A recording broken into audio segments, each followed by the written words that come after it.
ये सारा कुछ सिर्फ एक नंबर के बढ़ने से।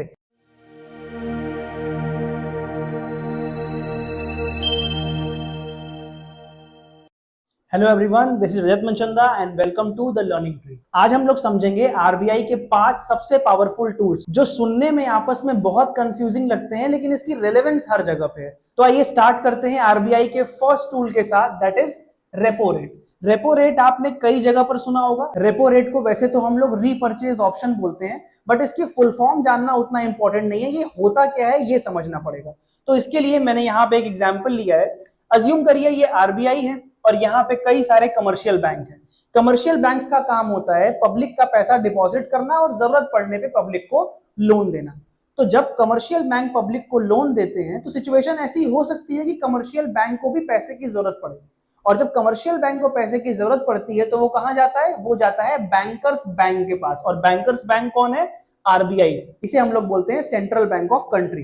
तो आरबीआई क्या करता है? इन कमर्शियल बैंक की हेल्प करता है। अब इन कमर्शियल बैंक की हेल्प करने के लिए आरबीआई इनको पैसे लेंड करता है और साथ में ये बोलता है कि भाई मैं आपको पैसे दे रहा हूं, इसका ये मतलब नहीं है कि सिर्फ आप पैसे ले लो और बात खत्म। अगर मैं आपको पैसे दे रहा हूं तो उसके ऊपर मैं ब्याज लगाऊंगा, मैं उसके ऊपर इंटरेस्ट चार्ज करूंगा, क्योंकि आप भी तो आगे से पब्लिक को पैसा दोगे तो वो आपको इंटरेस्ट देगी।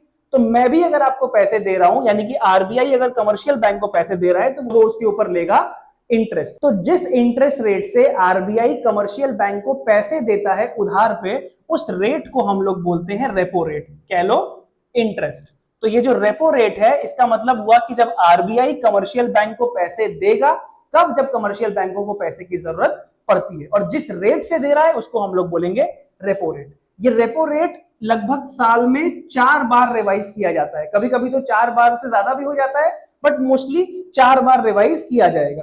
और अभी का जो रेपो रेट चल रहा है वो है 5.25। इसका मतलब अगर कमर्शियल बैंक आरबीआई से पैसे लेता है तो कमर्शियल बैंकों को आरबीआई को 5.25 का इंटरेस्ट देना पड़ेगा। अब एक दूसरा कंफ्यूजिंग टर्म, रेपो रेट तो हो गया, अब बात करेंगे रिवर्स रेपो रेट की।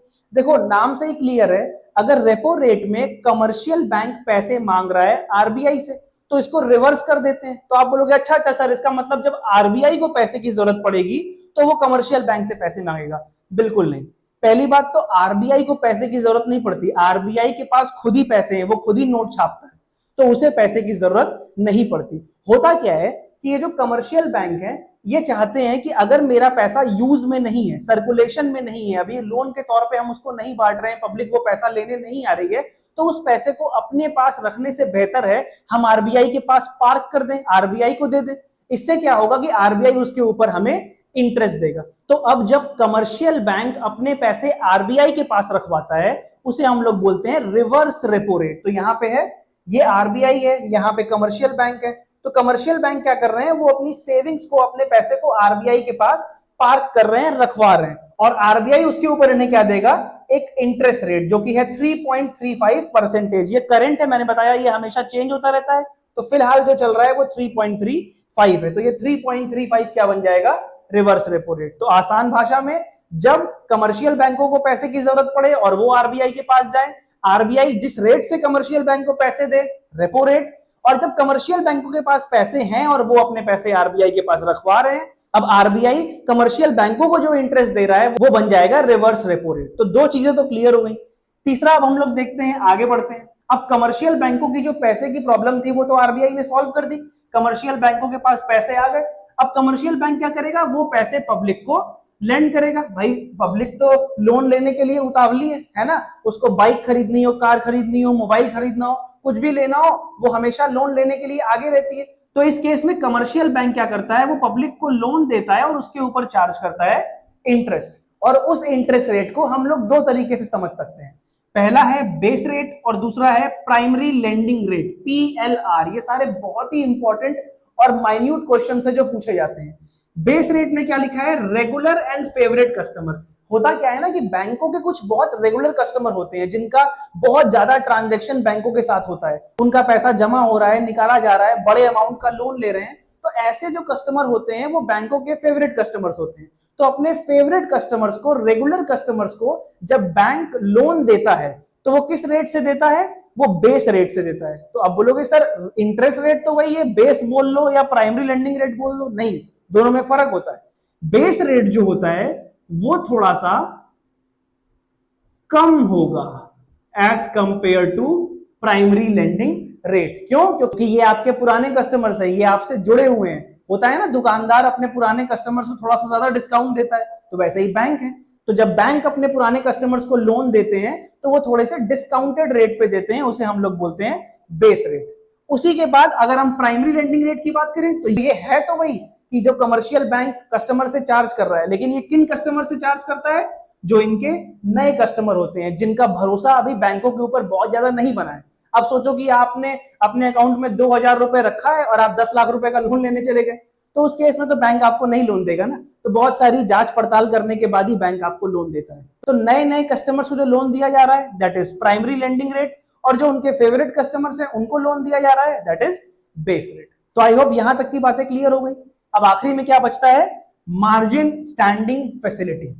अब देखिए एक चीज याद रखिएगा कि ये जो आरबीआई है ना, जब ये कमर्शियल बैंक को लोन देता है तो उसके ऊपर इंटरेस्ट चार्ज करता है ना, और जिस रेट से चार्ज करता है वो आपने समझ लिया कि रेपो रेट होता है।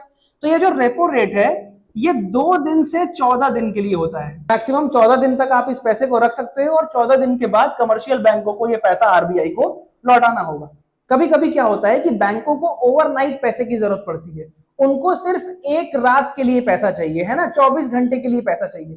तो ये जो ओवरनाइट पैसे की रिक्वायरमेंट है ये भी आरबीआई पूरी कर देता है। ऑब्वियसली कमर्शियल बैंक आरबीआई को कॉल करेंगे और एक दिन के लिए ओवरनाइट के लिए पैसा मांगेंगे, तो आरबीआई बोलेगा कोई बात नहीं, मैं एक दिन के लिए भी पैसा देने को रेडी हूं, लेकिन इसका जो इंटरेस्ट होगा, इसका जो रेट होगा वो नॉर्मल रेपो रेट से ज्यादा होगा। तो जब आरबीआई कमर्शियल बैंकों को ओवरनाइट पैसा देता है लोन के रूप में, उसे हम लोग बोलते हैं मार्जिनल स्टैंडिंग फैसिलिटी, यानी कि एमएसएफ। तो यहां पे आरबीआई कमर्शियल बैंकों को पैसा देगा एक दिन के लिए, और करंट जो एमएसएफ चल रहा है वो क्या है? 5.50। और यहीं पे ये चीज क्लियर होती है कि जो रेपो रेट है वो 5.25 है और जो मार्जिनल स्टैंडिंग फैसिलिटी है वो 5.50 है।